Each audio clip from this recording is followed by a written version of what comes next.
The Lillian Top Show is brought to you by My Store Hub, her store online. Cooker की अगली सीटी से पहले ना ये ढाबा ऑनलाइन कर देना है।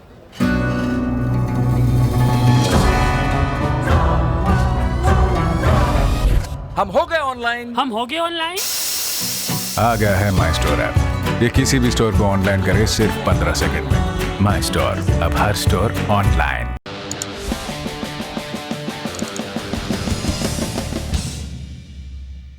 पहले रोज की तरह आपको दिखाएंगे दिन की तस्वीर।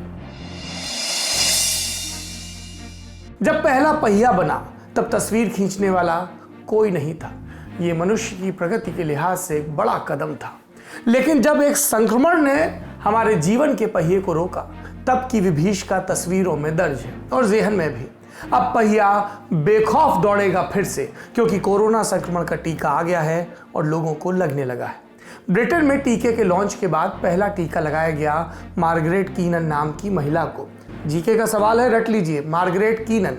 ये उन्हीं की तस्वीर है जो आपको स्क्रीन पर नजर आ रही है। मार्गरेट 90 बरस की है, अगले हफ्ते 91 की हो जाएंगी। अपने यहाँ ऐसी उम्र की महिलाओं को नानी या दादी कहकर बुलाया जाता है। तो नानी मार्गरेट को यूनिवर्सिटी हॉस्पिटल कोवेंट्री में 8 दिसंबर की सुबह 6:31 पर टीका लगाया गया और इसी के साथ ब्रिटेन में आम लोगों को टीका लगने लगा। इस दिन का इतनी बेसब्री से इंतजार था लोगों को कि 8 दिसंबर को वी डे कहा जाने लगा, वैक्सीन डे, वी डे। आपको ये जो डे वाला नोमेनक्लेचर है इसका भी एक एनेक्डोट सुना देते हैं। सेकेंड वर्ल्ड वॉर में हिटलर पर पश्चिम की तरफ से निर्णायक लड़ाई शुरू हुई 6 जून 1944 को।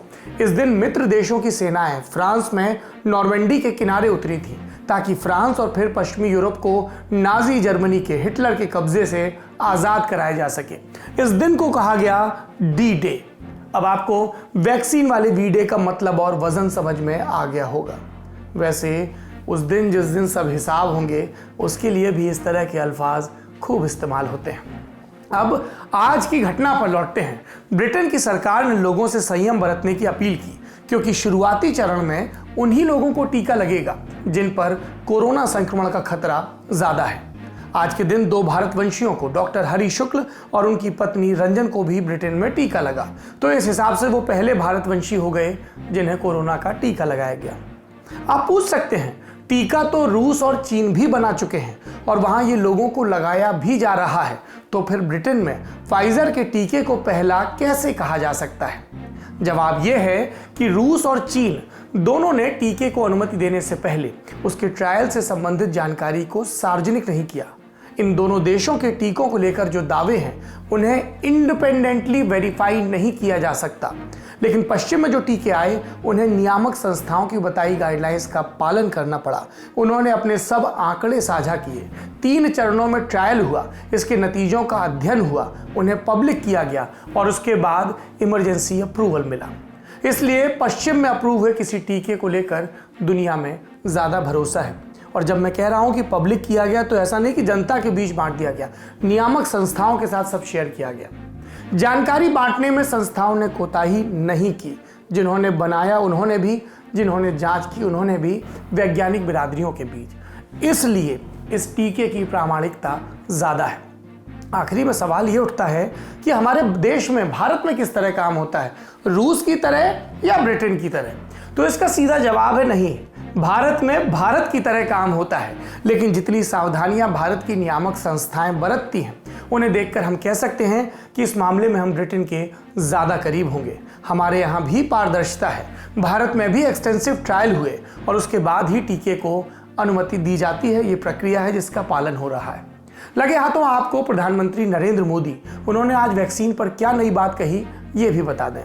प्रधानमंत्री आज इंडियन मोबाइल कांग्रेस को संबोधित कर रहे थे। यहाँ उन्होंने कहा कि मोबाइल तकनीक ने महामारी के दौर में लोगों तक राहत पहुंचाई और अब इसका इस्तेमाल दुनिया के सबसे बड़े कोविड-19 टीकाकरण अभियान में भी होगा।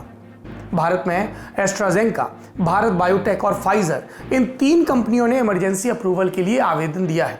फिलहाल drug controller general of India का दफ्तर इन आवेदनों के साथ आई जानकारी का अध्ययन कर रहा है। इसके बाद ही टीके को अनुमति देने या न देने पर फैसला होगा। लेकिन इतना बताया जा सकता है कि अब टीका आने में लंबा वक्त नहीं लगेगा। नानी मार्गरेट जैसी तस्वीरें आने वाले वक्त में भारत में भी नजर आएंगी। लेकिन यहाँ हम ब्रिटेन वाली चेतावनी को दोहरा दें, टीका आया भी तो उसे ज़्यादा खतरे में होने वाले लोगों को, वल्नरेबल ग्रुप्स को पहले दिया जाएगा।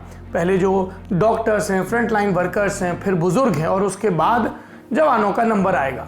तो संयम दिखाइए और साथ में 2 गज दूरी, मास्क है ज़रूरी जैसे नारों को बरतते भी रहिए।